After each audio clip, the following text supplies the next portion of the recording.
자, 76차 시 보도록 하겠습니다. 만주에서 항일 투쟁을 벌이다. 자, 지금 이제 1930년대 만주 상황을 보는 것이라고 하면 되겠습니다. 자, 이전 차시 진단평가부터 보도록 하죠. 중일전쟁 이후에 일제가 국가총동원법이라는 것을 제정해서 식민지의 인적, 물적 자원을 모두 수탈하였습니다. 그래서 징용, 징병, 그리고 위안부 이런 것들 우리가 다뤘고요. 그리고 공출제도, 배급제도 이런 것도 우리가 언급을 예전에 했습니다. 자, 2번 일제의 침략전쟁 확대로 한국인의 정신을 말살하고 일본의 국왕 숭배 사상을 주입하는 무엇을 실시하였다? 민족 말살 정책을 실시하였다.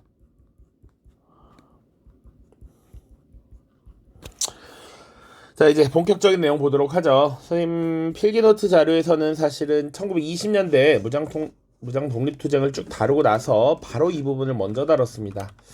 선생님이 생각했을 때는 그런 것이 여러분들이 공부하기에 조금 더 수월하다라고 생각을 했고요. 요거를 보시는 분들은 또 요것대로 정리를 하시면 됩니다. 자, 1930년대 만주를 봐야 되고요. 여기 위에 라인을 연표라고 봤을 때 1920년대의 특징은 1910년도에 준비 단계가 끝나고 본격적인 무장 투쟁이 시작되었다. 자, 국외 무장 독립 투쟁의 주 무대는 만주 지역이었고요. 이 만주 지역에서 벌어진 독립 투쟁을 우리가 크게 4단계로 봤습니다. 승리, 실현, 재정비, 통합이죠.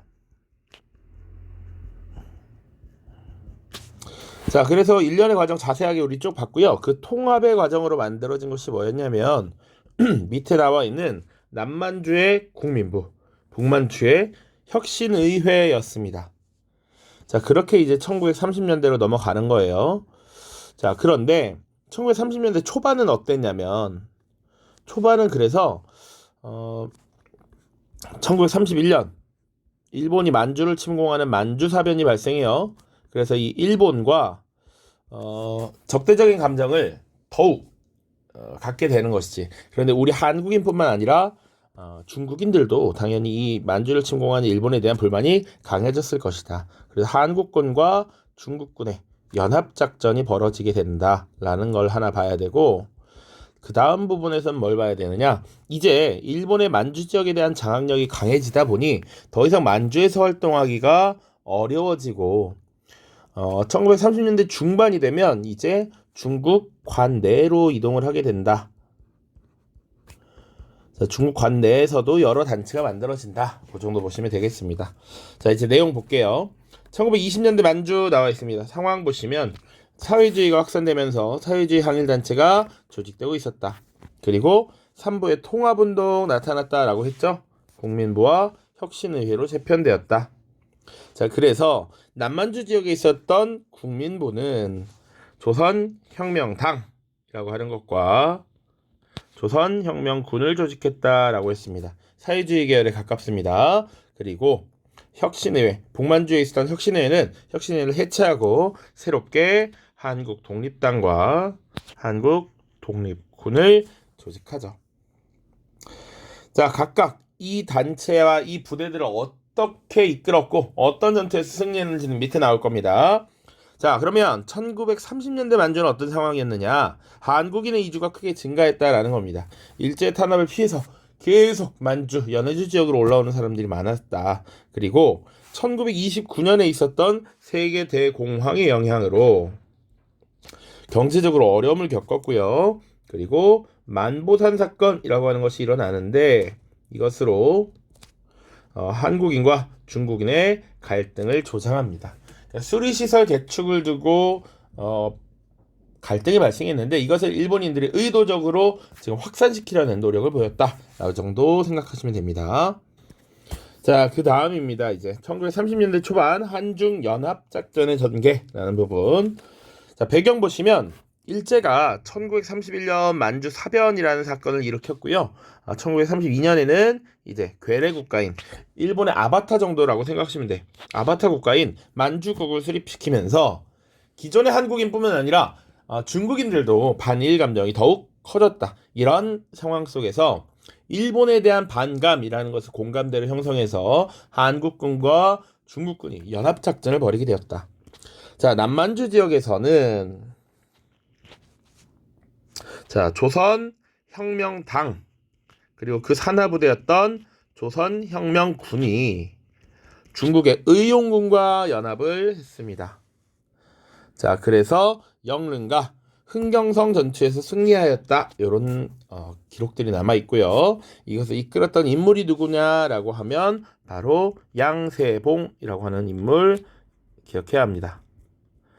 자, 그런데 1934년 정도가 되면 이 양세봉이 사망하면서 사실 세력이 많이 약화됩니다. 그 정도.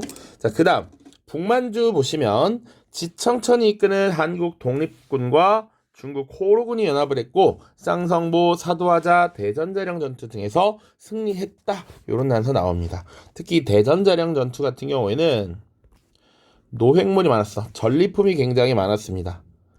자, 전리품이 많았어서 청산리대첩 못지않게 대승이었다라고 보통 알려져 있어요. 일본군에 남은 무기들 이런 것들을 많이 노획하였다.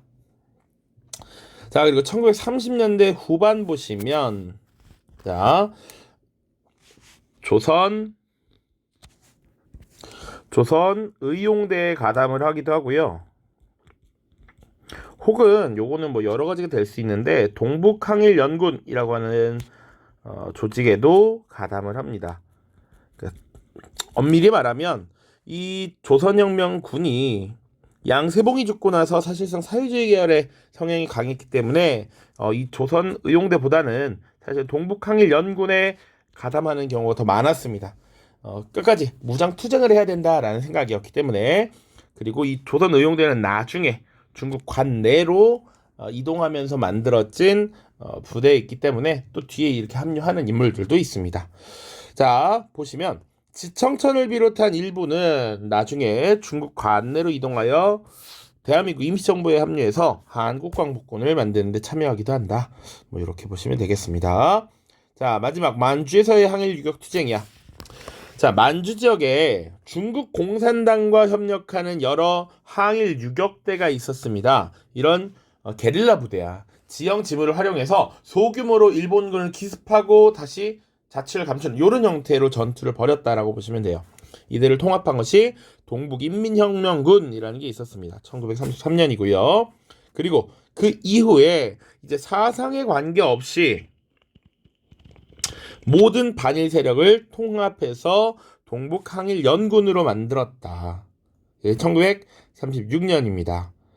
자, 그리고 관련해서 설명이 나와 있는데 30년대 후반 일본군이 대공세를 벌이게 되면서 큰 타격을 받았고 만주 지역에서 군사활동이 어려워지자 남은 부대는 연해주로 이동을 하기도 했습니다.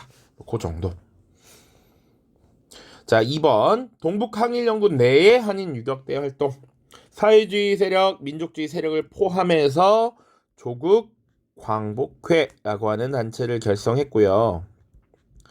이 조국 광복회는 함경남도 일대를 습격해서 일제의 통치기구를 파괴하는 성과를 거두기도 합니다. 선생님이 농담으로 얘기했었죠. 그것이 보천보 전투라는 것이고 이것이 실제 북한의 권력자로 등극했던 김일성의 전투로 알려져 있다. 이런 얘기를 했었습니다. 자, 오른쪽 자료학습 보고 마무리하죠. 다음 자료를 보고 빈칸에 들어갈 알맞은 말을 써보자. 한중 양군은 최악의 상황이 오는 경우에도 끝까지 항전하자. 한국과 중국이 함께 싸우고 있다. 중동철도를 경계선으로 서부전선은 중국이 맞고 동부전선은 한국이 맞는다. 이것이 한국 독립군과 중국 항일군의 합의사항입니다. 자, 1931년 만보산 사건으로 만주 사변으로 반일 감정이 고조된 중국인들은 의용부대를 조직하여 무장투쟁을 전개하였는데 만주 지역의 독립군들은 중국군과 연합작전을 벌였습니다. 30년대 초반의 일이다. 자, 2번입니다. 다음 자료를 보고 빈칸에 들어갈 알맞은 말을 써보자. 양세봉의 흉상. 흉상은 가슴팍까지 이렇게 동상으로 만들어진 것을 얘기합니다. 자, 만주 지역의 독립군들은 30년대 중반 일본의 공격이 강화되면서 중국 관내로 이동하였다. 중요합니다. 그 30년대 초반은 만주 지역에서 활동하다가 일본이 이 지역을 장악하게 되면서 독립투쟁이 어려워져서 중국 관내 본토로 이동했다라는 거죠. 대표적인 것이 지청천이 지휘했던 한국 독립군, 양세봉이 지휘한 조선 혁명군 등은 이 지역의 험한 지형과 혹독한 겨울 추위를 견디면서 항일 무장투쟁을 전개했습니다. 여기까지. 자, 다음 영상에서는 이제 중국 관내로 이동하고 난 뒤에 독립운동을 살펴보겠습니다. 고생했습니다. 안녕.